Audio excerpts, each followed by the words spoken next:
शेतकरी मित्रांनो नमस्कार सगळ्यांना. शुभम ॲग्रो चॅनलमध्ये आपलं स्वागत. तर हे बघा, ही जी रानभाजी आहेत तर ह्या भाजीला कदाचित कोणी ओळखत असेल किंवा नसेल ओळखत. आपले शेतकरी बांधव जे आहेत तर बरेचसे शेतकरी बांधव जे आहेत तर त्यांना ह्या भाजीचा परिचय असेल. तर ही रानभाजी जी आहे त्याला आपण पाथरी असं म्हणतात, मराठवाड्यामध्ये याला पाथरीच म्हणतात.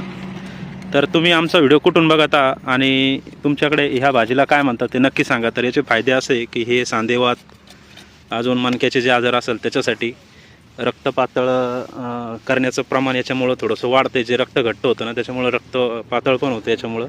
आणि एकंदरीत मानवाचं जे आरोग्य आहे तर ह्या भाजीमुळं खूप छान राहतं. तर ह्या ताई इथं भाजी घेत होत्या आणि त्या संभाजीनगरवरून इकडं कन्नड तालुक्यामध्ये आलेल्या होत्या. तर त्या ज्यावेळेस भाजी घेत होते तर त्यांना विचारलं की याचे फायदे काय आणि कशासाठी घेतात. तर त्यांनी अशा पद्धतीने आपल्याला या ठिकाणी याचे फायदे सांगितले.